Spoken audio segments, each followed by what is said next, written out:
And so you can only push people so far. Nobody pushed anybody so far. This is nothing that you can attribute to an individual who was a corporate executive. What are people complaining about? There's no reason to hate healthcare CEOs.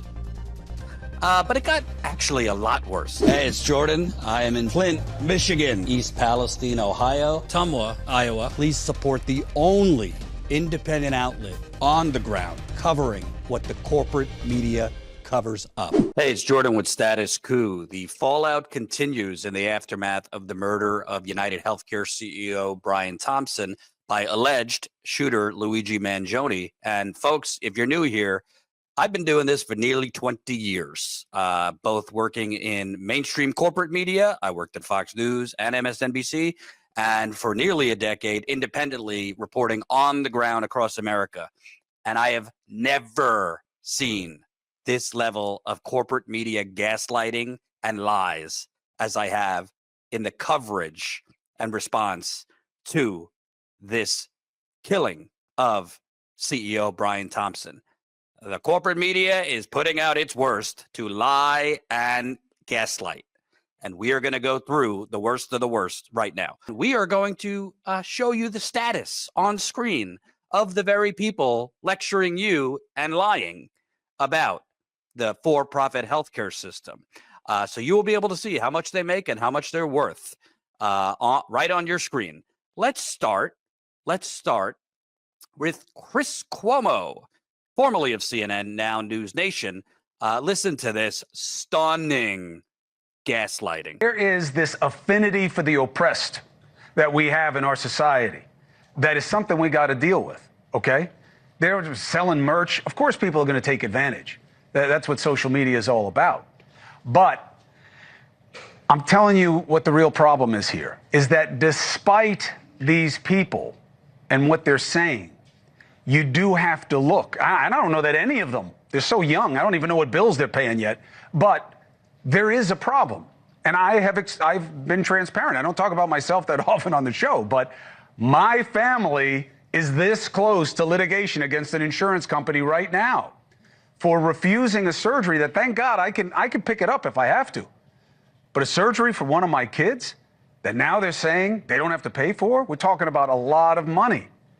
And that's me. I'm one of the lucky ones.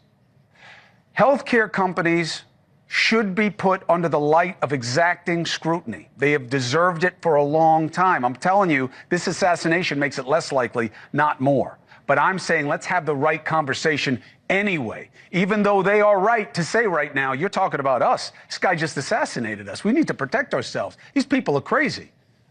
Joining me now to have the right conversation, Lauren Adler, Associate Director of the Center on Health Policy at Brookings Institute, and David McNichols, former CEO at Aetna. Where do you even start? And as you could see, courtesy of our editor, Colin Tooley, Mr. Cuomo is worth a cool net worth of $12 million.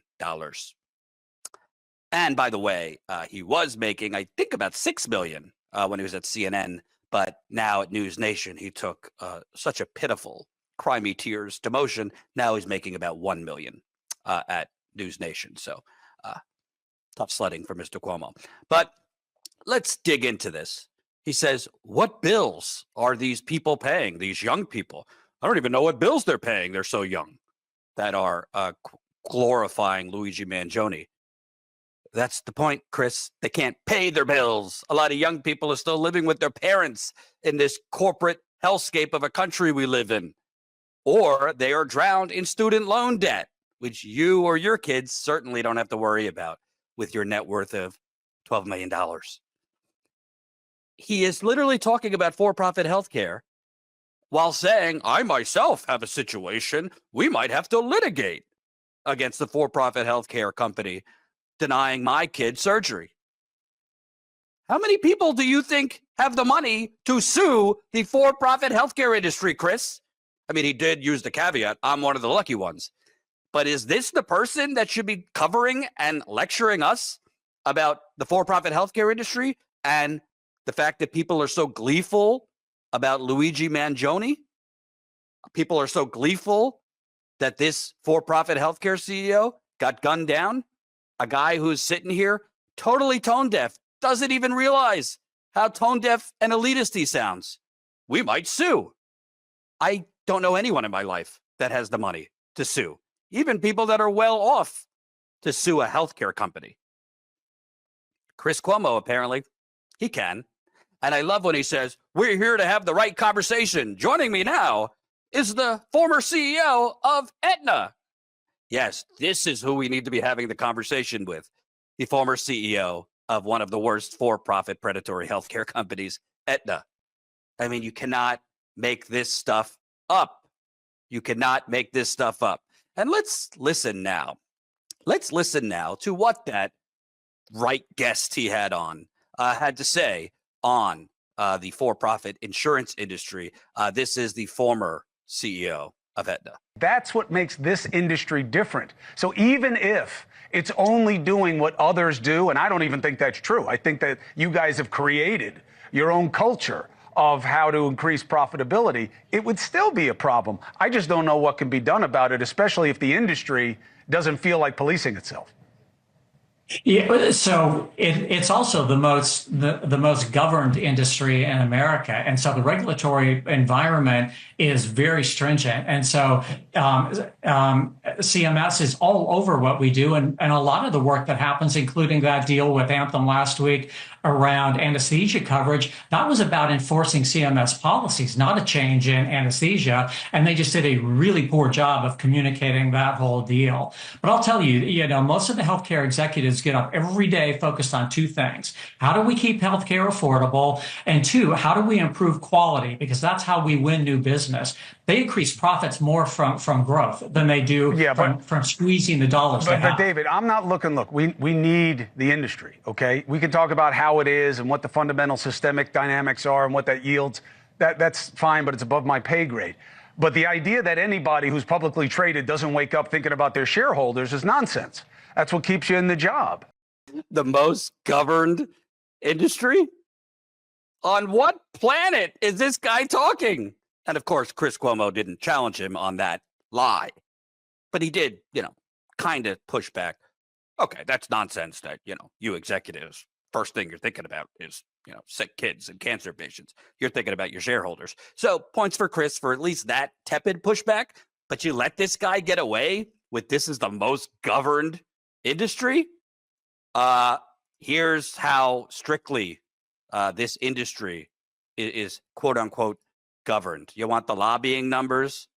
Just for United Health Group in the last recent years. Look at that chart.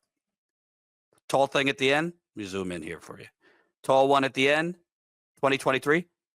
Lobbying over $10 million. That's just United Health Group. Just United Health Group, which is the parent company of UnitedHealthcare. This year, on pace for almost $6 million. That's the nature of their governing of the industry. But it's not just how elitist Chris Cuomo is and how out of touch Chris Cuomo is. It's the guest. It's the people they have on. They're not having on people who have suffered from the predatory healthcare industry. They're having on the CEO of Aetna. Are you kidding? Chris Cuomo also had friend of the working man, champion of the working class, former Fox News gas bag, Bill O'Reilly. What a murderer's row to give us the perspective into the predatory for-profit healthcare industry. Let's see what Chris and Bill had to talk about. So I wanted Bill O'Reilly to talk about these big questions, how he sees it, and what matters most. It's good to see you. Early happy Christmas. So, how do you see this fervor around the assassination? Well, people are doing what they usually do. They're trying to exploit a murder for political gain. Hello, Senator Elizabeth Warren. And so that the... How so? Well, she's coming out, private health care is the devil and it doesn't work. And we have to have government-run health care. That's one of her big things. Mm-hmm. And it's always prefaced with, we're sorry the guy's dead in the street, but there's always the but. All right. It's an evil industry and we got to do something about it, which is true, by the way. The insurance industry in America is like the food industry. Powerful, lots of money going into the politicians' pockets to run for re-election. So you don't get reform. Bill O'Reilly to sit here and talk about the for-profit healthcare industry, as you can see on the screen. Just net worth, a cool $85 million. But it's interesting because I don't remember him when he was on Fox News talking about the corruption of the food or healthcare industry. I remember him, fear-mongering about immigrants. I remember him, fear-mongering about doctors giving women abortions, which led to doctors dying in one case. But I don't remember him actually talking the talk about corruption in our government or the for-profit healthcare or food industry. But suddenly he's, I guess, semi-retired. I don't know what he's doing now. Maybe I think he has a podcast. Now he could talk about corruption. Isn't that interesting? They want the money. And the government doesn't crack down because the lobbyist money is tremendous. The food industry won't take the sugar out of everything, which is killing everybody, which is making the insurance rates higher. And they won't even put a warning. If you drink 8 Sprites a day, you're going to die.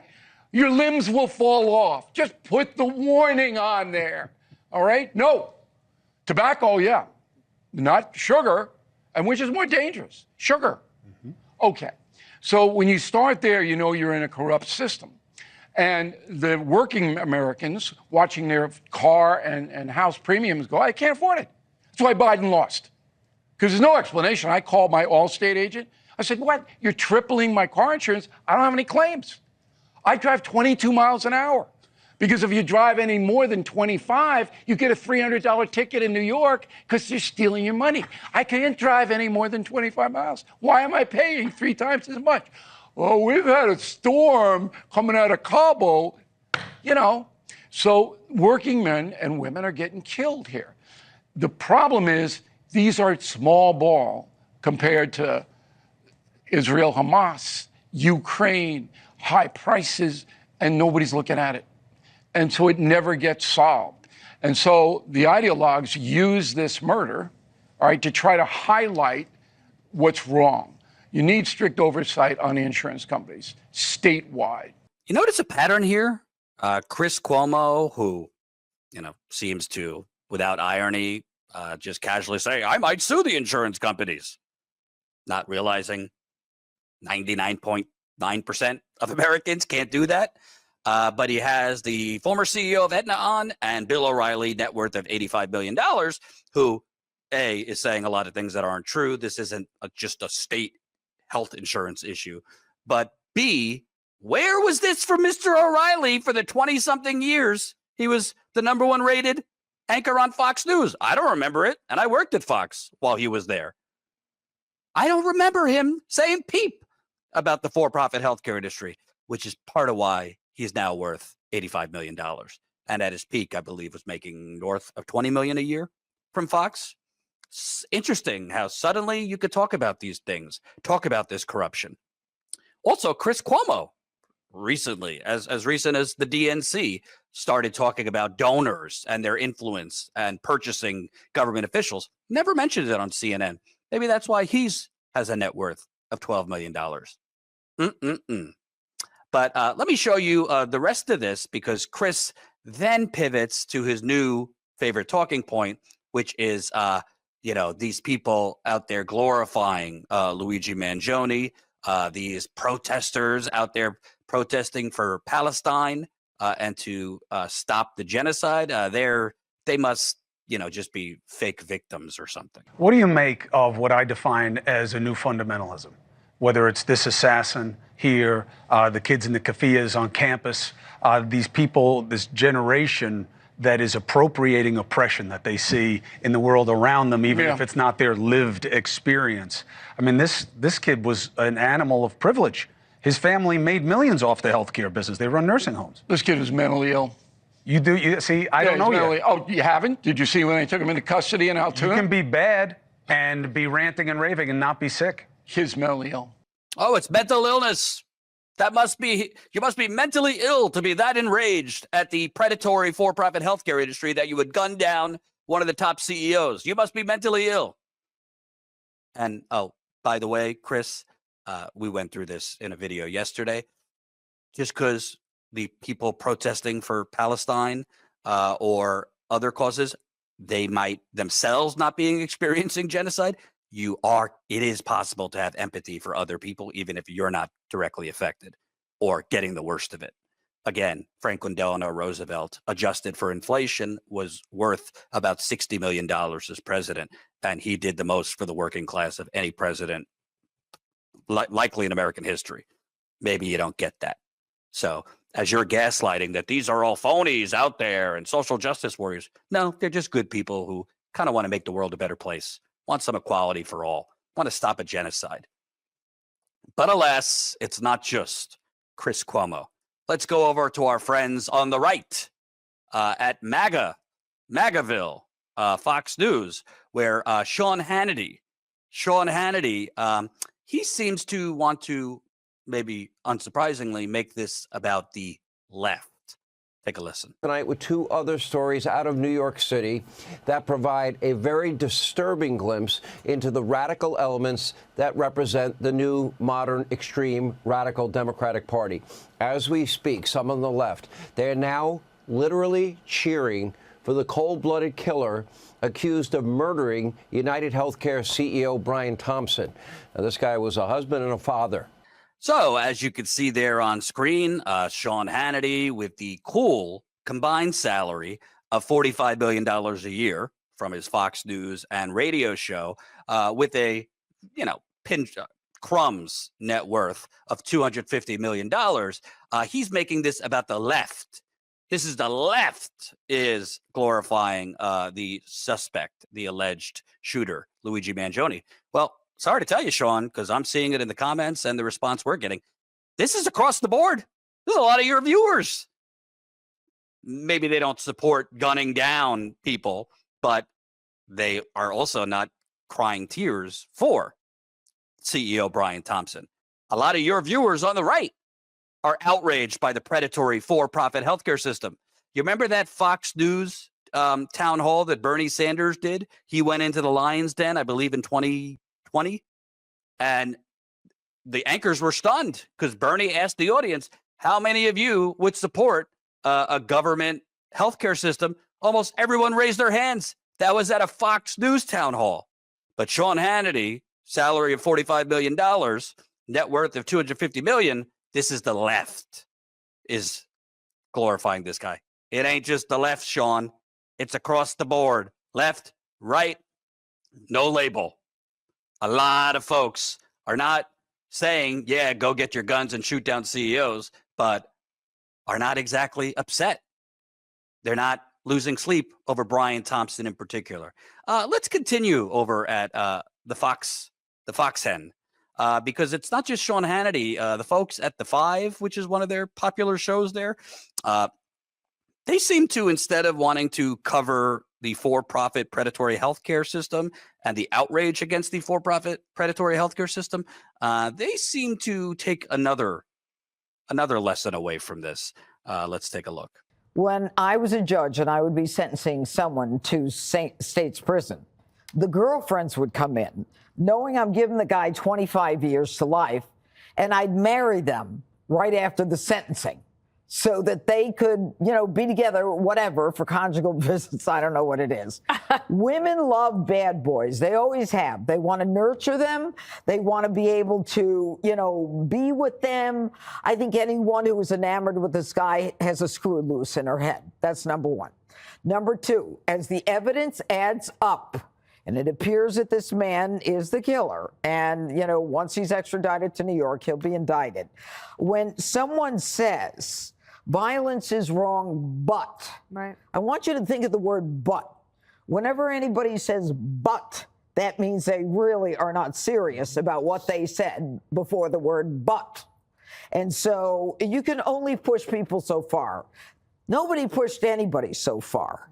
This is nothing that you can attribute to an individual who was a corporate executive. And when we start blaming people and calling them names and making them deserving of death, an imminent death sentence, it shows that we are degrading as a society. Now, you know, people told us to watch our language. We couldn't say illegal alien, although it's still in all the federal statutes. We had to say the pronouns. But these people want to say, you know what, this kid is a good kid. I love his abs. It's, you know, it's kind of, you know, he killed someone, but you kind of get it, you know. I want to know where are the community notes, where the strikes and the red flags, okay, on people who are communicating on social media. So Janine Pirro, as you could see on the screen there, salary of $3 million, net worth of $14 million. Her big takeaway from this, you know, hey, when I was a judge, those girlfriends wanted to get married quickly so they could get conjugal visits. And what are people complaining about? There's no reason to hate healthcare CEOs. But it got actually a lot worse, as Jesse Waters, the primetime anchor there, he got involved. Let's see what Jesse Waters' takeaway was from all of this. There's this other conversation that's come up from it where people, and I do think that Harold's right about this, and I don't know if it was your point exactly, but I guess the larger point is there's a big part of that Trump coalition, even because you said it wasn't a Democrat issue. There's a big part of that RFK Jr. and Tulsi Gabbard group of people, Bernie bros that Trump brought in, that are just as skeptical of big business as they are big government. And so I think there are people that watch this channel that are very angry and frustrated with insurance companies. And that's why it's indicative on us to point out, okay, that makes sense. You've got someone in office that can fix it. Going and doing this, that ain't it. That's not it in any way, shape, or form. And for those news organizations and media figures to make light of it in any way, it's absolutely reprehensible. That's word to you, Jesse. I just don't think the guy's that good looking. I don't either. His eyebrows are horrible. I took a poll of my staff, the females today, and they said he was average. But what's attractive about him is the vigilantism. And Janine touched on it. I touched on it. Women like the bad boy. Now, I don't know anything about women, so I had to call a few women to find out why, but they want to save the bad guy. Maybe Dana's dated guys like this. Maybe Peter's a bad guy. We don't know. But if you see damaged goods, women think that they can reform him and they can make him better. If only they could get their hands on him and he'll be all right. Now, I am definitely not like that. I do not. No, you better take care of yourself. I want nothing to do with that. All right, so Dana doesn't like the bad boys. More for you, Judge. So there's also another part of this, too, because women like the fact that the guy had a mission, that the guy stood for something. Because in this society, all these guys walking around, they don't care about anything. This guy stood for something in a social justice crusader kind of way. And for many women, that's attractive. And I don't understand it.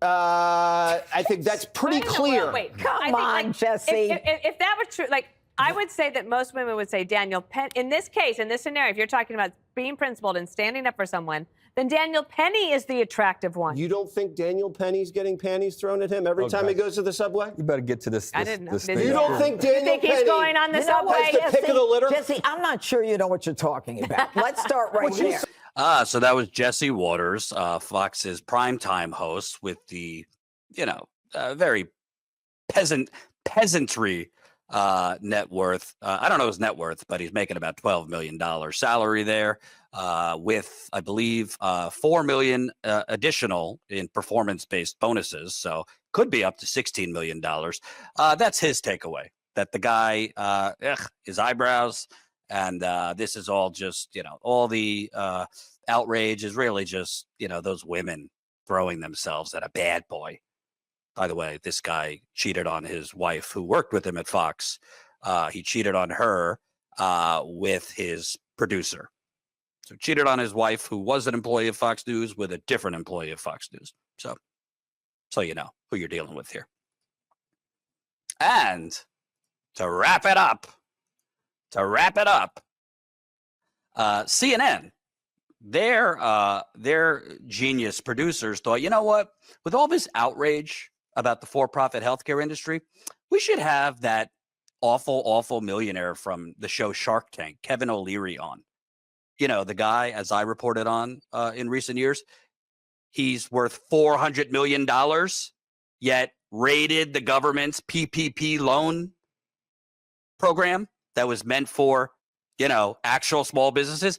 He raided it. He got money from the PPP program for his companies. Again, net worth $400 million. And then after the fact, later said, we need to cut off the PPP program. The government shouldn't be picking winners and losers. I'll put the link to that video in the description so you could see his evolution after he got his money, then saying the government should stop handing out money. It's just vile and disgusting. But let's see what Kevin O'Leary's takeaway is. Kevin, thanks so much for joining us. You said this outrage towards health insurance companies should be a major wake-up call for them. But if their incentives are to grow their profits, sometimes at the expense of people's health, do you trust them to meaningfully reform? I think they have to. I mean, this is quite a backlash. This is the power of social media. Corporations saw this first in the Anheuser-Busch Bud Light case, where they lost $6 billion worth of market cap in 6 weeks. They'd never seen that before. This is occurring because people are frustrated with the appeal process in all health insurance. And so what the executives have to do with UnitedHealth and frankly the whole industry is appeal to reality and say, look, it's on us now. We understand you're unhappy. I mean, this murder, this assassination is horrific. There's nothing good to be said about that, and there's lots of problems with it. But at the end of the day, what it's leading to is the frustration of the users of healthcare, and everybody's affected by healthcare. They should be coming out now saying, look, we get it. We have families too. We're people. We have children. We care about what you think about, and we're going to automate this process and make it better or do whatever they have to. That when you appeal a case, it's not a delay situation. And if you have a valid claim, you get paid out. That's what insurance is supposed to do. But putting a fence around headquarters, hiring more security guards, that's all bad imagery, Wolf. It's all bad, and it's not the right answer. So, CNN's response to this, let's not have on doctors who could share horror stories of dealing with the insurance companies and them denying their patients. Let's not have on the patients and their horror stories. Let's have on the millionaire from Shark Tank, who is a swine, as I've reported before, and has a, you know, just that tiny little wallet of $400 million. His net worth is. And by the way, Kevin, people aren't frustrated about the appeal process. They're frustrated about the corrupt system. By the way, Kevin, the answer is not to, you know, get rid of the delays so they could just deny you faster. Okay, you get rid of the delays so you just get denied quicker. The problem is they are refusing to cover life-saving treatments, life-improving treatments, medicines, surgeries, preemptive care, so that they can make a profit. Yes, the delays matter, but the answer isn't, hey, let's get rid of the delays so you could just get your denial answer quicker. I think it's important to show not only the lying and gaslighting, but the status financially of the very anchors and guests that are doing the lying and gaslighting. People might think that, hey, Jordan, who cares? Corporate media, the mainstream media is losing its influence. Yes and no. They're shrinking in ratings and they're shrinking in influence, but the predominant audience is older Americans. And the most reliable voter is older Americans. I'm not attacking all older people because plenty of older people watch us. Plenty of older people are sick of this shit. But the most reliable voter who votes consistently in presidential elections, midterm elections, is over 55, definitely over 65. And they are the median or the average viewer of CNN, Fox News, MSNBC, readers of New York Times, Washington Post. And this is what they're being fed. So I'm hoping putting this out there maybe could reach more people. We will continue covering this as the corporate media will soon move on. Please support us if you can.